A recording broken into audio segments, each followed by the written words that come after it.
Dans les profondeurs de la jungle et dans l'immensité du désert, il existe encore environ 5000 tribus indigènes différentes qui vivent selon leurs propres règles et lois. Aujourd'hui, nous allons vous présenter certains des rituels et coutumes les plus violents de ces tribus. La vidéo sera très intéressante, alors restez avec nous sur Bon à savoir. Commençons notre voyage avec le peuple Cha des îles Whitsunday dans l'océan Pacifique. Ils ont un rituel ancestral dans lequel les hommes prouvent leur virilité d'une manière très douloureuse. Le Nagol, que l'on peut traduire par « saut de vigne », implique que les hommes les plus courageux de la tribu escaladent une tour d'environ 30 mètres de haut et sautent dans le vide, attachés à une corde de vigne ou liane comme pour un saut à l'élastique. La différence est que la corde est souvent très longue et rigide et qu'il n'y a donc pas grand-chose pour amortir l'impact.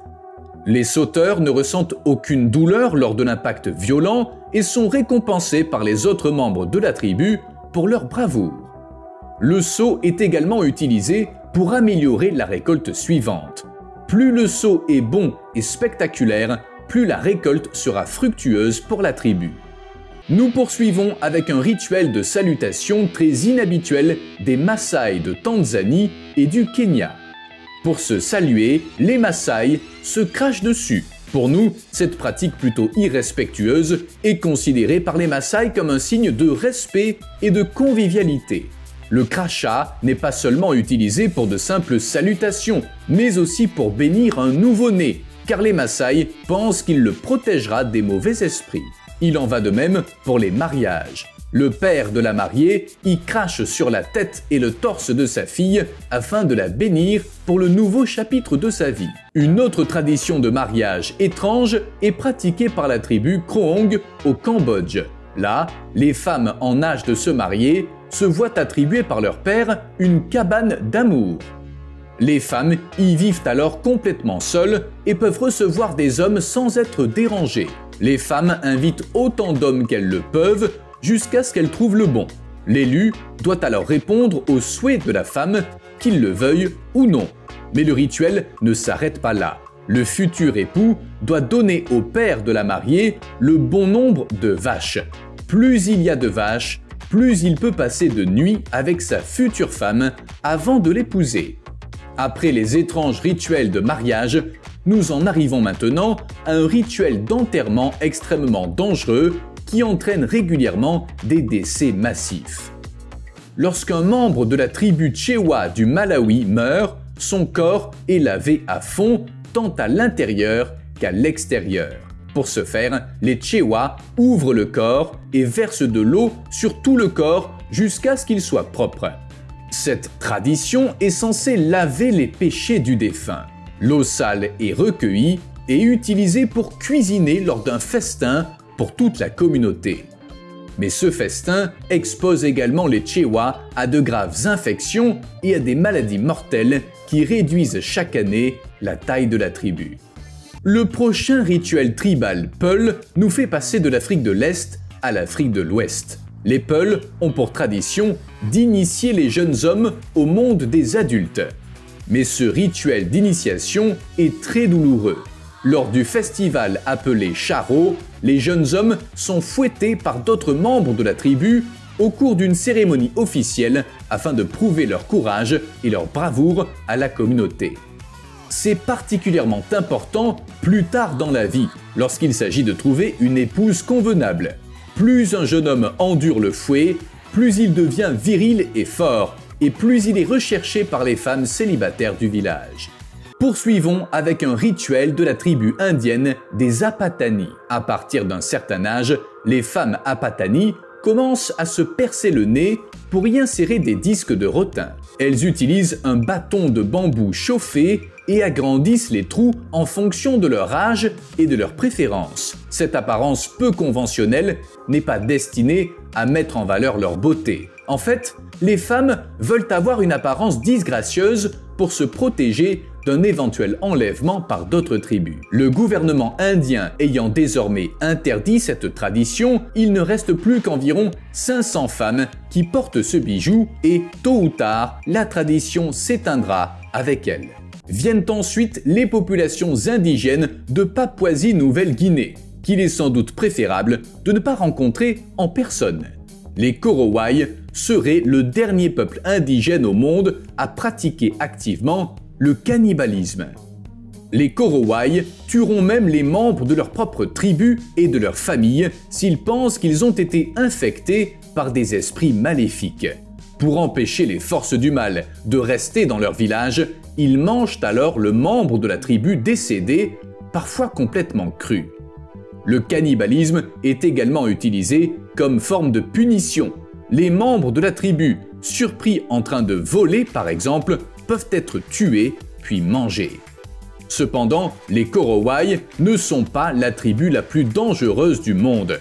Ce sont les Suri du sud-ouest de l'Éthiopie. Cette tribu a pour tradition de graver des lignes sous sa peau pour symboliser le nombre de personnes qu'elle a tuées. Les lignes ne sont pas des tatouages ordinaires, mais des cicatrices bombées et couvertes de terre que les Suri ont gravées de cette manière particulière. Outre leur extrême brutalité, les Suri sont également connus pour porter une plaque dans leurs lèvres, généralement portée par les femmes. Cependant, certaines tribus Suri ne vivent plus dans un tel isolement et se sont spécialisées dans le tourisme. Par exemple, elles se laissent photographier contre rémunération ou vendent leurs assiettes en argile faites à la main. Les tatouages spéciaux ne servent alors que de simples bijoux corporels.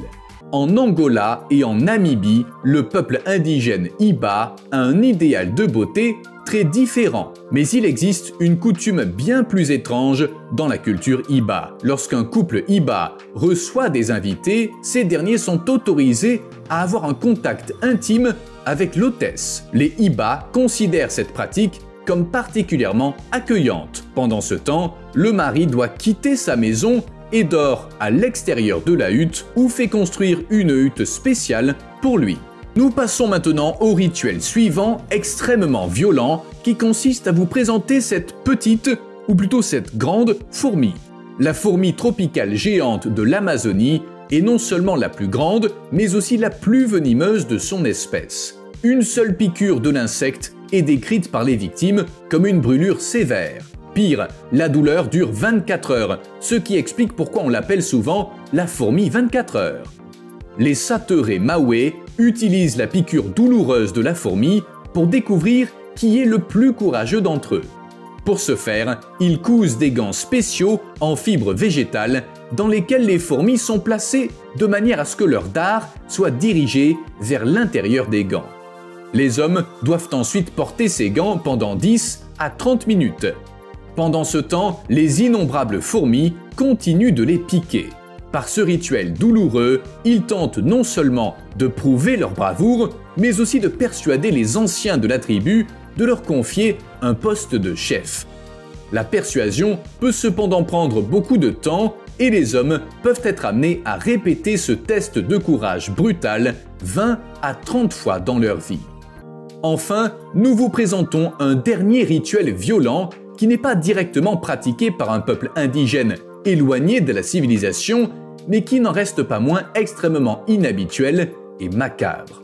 Le peuple Toraja d'Indonésie organise une fois par an un festival des morts, au cours duquel les parents ouvrent les tombes de leurs ancêtres décédés.